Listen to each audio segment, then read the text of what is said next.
नाशिक महानगरपालिकेकडून चालवल्या जाणाऱ्या सिटी लिंक बस चालकाकडून पुन्हा एकदा संप पुकारण्यात आला।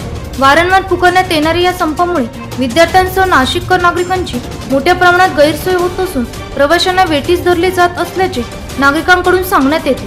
त्यामुळे या संपावर लवकरात लवकर तोडगा काढण्यात यावा अशी देखील मागणी नाशिककरांकडून केली जात असताना आज मनसेच्या वतीने सिटी लिंक कार्यालयात बैठक घेण्यात आली होती। यावेळी या बैठकीत कुठलाही तोडगा निघाला नसून महाराष्ट्र नवनिर्माण कामगार चालक सेनेच्या वतीने हा संप असा सुरू राहणार आहे, जोपर्यंत पगारवाढ होत नाही तोपर्यंत संप मागे घेतला जाणार नाही अशी भूमिका या मनसे कामगार चालक सेनेच्या वतीने घेण्यात आली। याबाबत मनसे जिल्हाध्यक्ष अंकुश पवार यांनी माहिती दिली। त्यांनी सकारात्मक तोडगा काढणार असं खरं 30 दिवसांपासून त्यांचं चालू आहे, आम्ही सकारात्मक काढू। आज त्यांना जेव्हा संप झाला त्याच्यानंतर त्यांची भूमिका अशी होती की आम्ही हे सगळं झाल्यानंतर आम्ही व्यवस्थित करून देऊ, आम्हाला थोडा दुपारपर्यंतचा वेळ द्या। त्यानंतर काय एकदा संप हे हत्यार तसं काढल्यानंतर ती नाशिककरांची असेल किंवा ड्रायव्हर लोकांची पण ती शेवटी आपण गैरसोयीचाच विषय होतो।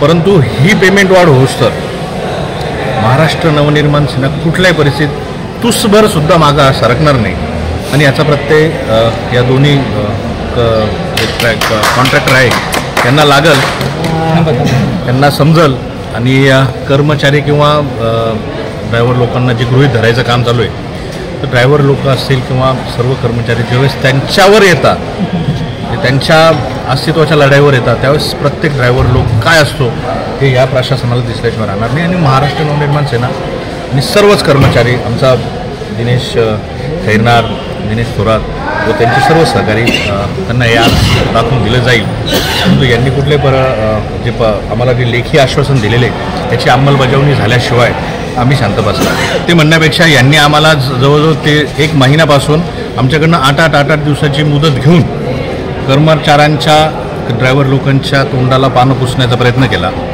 पण ज्यावेळेस आम्ही त्यांना काल परवा सांगितलं, आम्ही कायदेशीर हा सर्व संप पुकारलेला आहे, त्याच्यामुळं त्यांना ह्या मागण्या मान्य कराव्याच लागतील। तर त्यांनी आमच्या सर्व कर्मचाऱ्यांना सांगितलं आम्ही मेस्माचा कायदा लावू, मेस्माचा कायदा लावतो। माझा त्यांना सिंपल प्रश्न आहे, तुम्ही लावू शकता तो कायदा।